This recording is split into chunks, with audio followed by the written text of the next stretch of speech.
Treyarch are officially developing Call of Duty Vanguard Zombies, prequel to the Dark Aether storyline set in World War II. Not much is known about it aside from that, but in this video, I'm going to blow your mind with a series of teasers Treyarch has been dropping since Season 3 to paint the picture of what Vanguard Zombies is going to be all about. This video is hella exciting, so I strongly encourage you to watch this all the way to the end so you don't miss out on anything crucial. On top of not missing out on things, G Fuel have made code Dalek 30% off from now until the 23rd. If you want to restock, gear up on new flavors, or try it for the first time ready for the Vanguard beta, now is a great time, linked below. Shameless plug out the way, here we go. First official look we have of Vanguard Zombies is the logo that was revealed yesterday. And within that logo, you can see some very interesting diagrams and images within the Zombies logo. There are two things I want to point out. One is an image which we literally were given in Season 5 intel, and another which is entirely separate that we'll speak about in a moment. But I'm sure you may or may not have realized that within all the letters of the word zombies, we get these very weird images. In the Requiem Season 5 intel, there is a document called Craft Journal page, which is a page torn from the research journal of demonologist Gabriel Craft. Looking closely at the image, we can see that it has a pretty weird shape, some sort of weird artifact, with a handwritten note saying, "This rune keeps appearing from our digs. It must have a meaning. Craft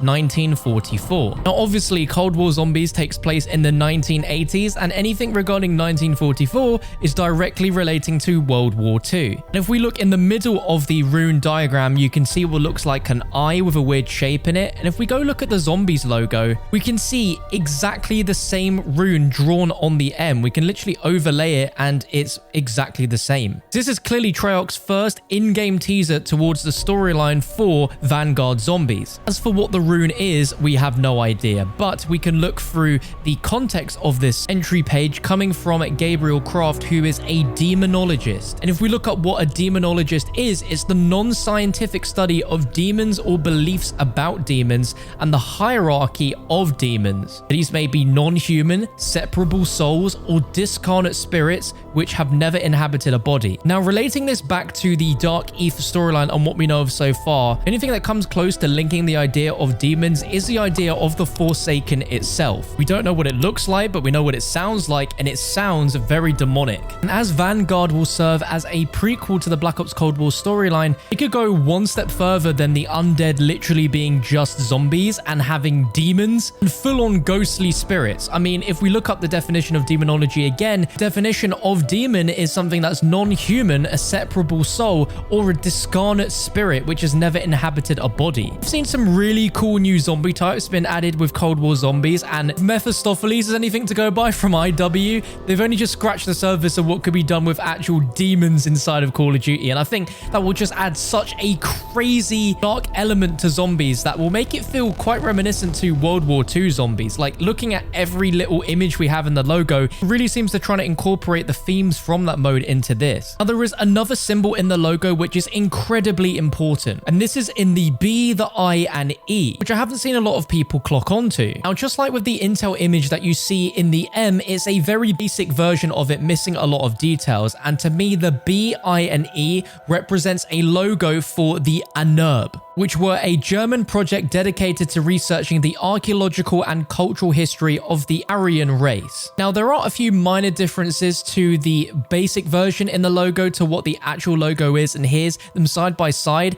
You can definitely see there is absolutely some resemblance with the same sort of shape and the idea of some sort of sword shape in the middle. Now, I reckon this is a fictional take on the UNRB, which is why the logo is a little bit different, but it might not be the UNRB whatsoever. But there is a crucial teaser from Season 3's intel that directly links the UNRB, the Dark Aether storyline, which is why I'm so confident that this is the UNRB. And this is the bit that's hopefully going to blow your mind and is exactly what I was meaning at the start of the video when I said you will want to watch this through to the end. Now, this is just a theory, but this links up so well. I remember what I said about the UNRB. They were a project dedicated to researching the archaeological history of the Aryan race. Well, our Season 5 teaser belongs to someone called Craft. That surname is German, and anything archaeological logical would involve digging, mining, and craft. Here in this journal says that this rune keeps appearing from our digs. The links between the unerbs start right there with this journal entry. Secondly, if we look at World War II zombies to see how they use the unerb, and I know it's not canon to the Dark Aether, but we can look at it anyway, miners at the town of Mittelberg discovered the hilt of the legendary sword that once belonged to the Holy Emperor Frederick Barbarossa. And in that storyline, they believe that all parts to this sword were going to give them some godlike power. And this must be a similar setup with the journal page teasing the importance of this rune. The real penny drop is right here, as in Season 3, a Requiem intel document tells us so much about Vanguard Zombies. This is a letter from Dr. Strauss to the director, reminiscing on his days in World War II and how he made it his business to surrender to American forces. He wonders what happened to his former colleagues. There is some insane stuff mentioned, but the bottom paragraph says it all, saying, "I also wonder about German expeditions to find even more exotic weapons and sources of power.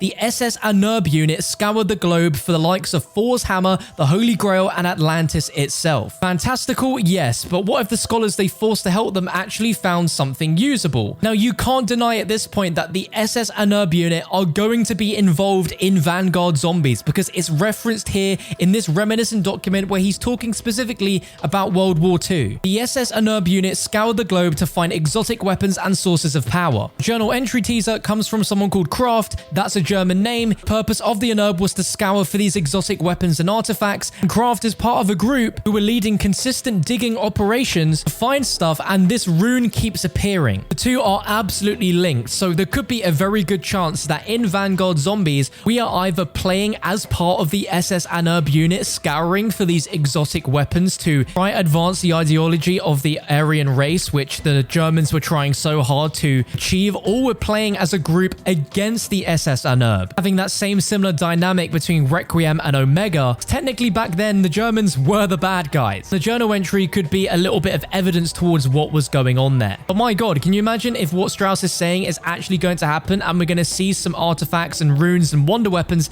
that relate to Thor's hammer, the Holy Grail, and maybe even finally going to Atlantis in a zombies map? I highly doubt that last bit. I really do. But there's some even more exciting things referenced in this intel. This stuff is heavy World at War zombie storyline vibes. So if you've been around for that long, you are going to recognize some of these words and get really excited, because just seeing this stuff mentioned again makes me really excited, and it just brings it all back to where everything first began. So there's this paragraph here which says specifically what became of those who oversaw Germany's Wunderwaffen programs. We know that the original Wunderwaffe DG2 was part of that Wunderwaffen program created by Richtofen and Maxis. Now, we're not going to be seeing that in here, but we could see an alternate version to whatever the Wunderwaffen programs were in this storyline. What crazy wonder weapons we could see in Vanguard Zombies because of that. It goes to say he personally knew scientists developing the Sonnenguer orbital solar weapon, which was named the Sun Gun, as it would use mirror mounted on a satellite to redirect sunlight onto the Earth's surface, destroying targets or killing through heat. Hanabu flying saucer aircraft, which, well, the last time we saw that in World at War, is literally the flytrap on Doris. Treyarch took direct inspiration from this, and that's why the flytrap has all those weird items that fly and spin like a flying saucer. The craziest mention is the anti-gravity generator known as Die Glock, and that again is an incredibly big reference to Doris in World at War. Now, Die Glock was known to be a device that resembled a large metal bell. The experiments with Die Glock took place near the Czech border in Poland, deep down in an underground facility called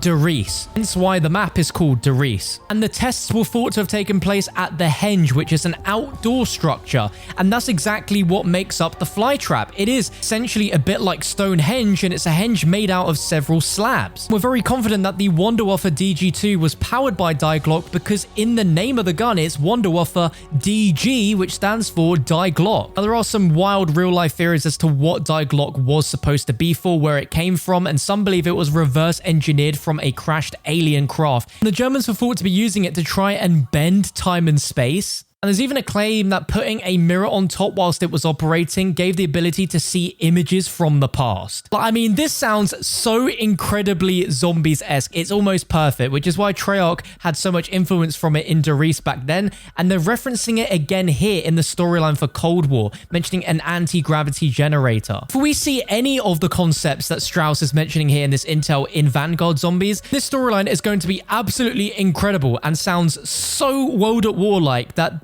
I just am loving the sound of it. Now, there are a lot more weird artifacts drawn in the Zombies logo for Vanguard that we just don't know what they mean yet, but I'm sure with Season 5 Reloaded, Season 6 Reloaded, we're going to get more hints towards what the Vanguard story is, more references to these icons and ancient runes, and we'll start to paint more of a picture. But I think we have a pretty good idea from these two intels alone and the logo as to what Vanguard Zombies might be about. And honestly, after putting all of this together, I am a lot more excited for this than what I initially was. I don't know how many of you guys personally would have wanted to see a Dark Aether prologue if it was even an idea in your head, but with all of these concepts discussed in Cold War Zombies, I am really excited to see what they do here with Vanguard Zombies. It just sounds like it's going so much back to the roots of World at War. I'm getting really creepy vibes, but let me know what you think about this all in the comments below. I'm sure you've got some ideas, some theories. I'd love to know them. If you were thoroughly surprised by this video and the contents, let me know, and drop a like as well. Catch some more Call of Duty Vanguard videos on your screen right now, but take it easy, guys. I'll see you in the next one.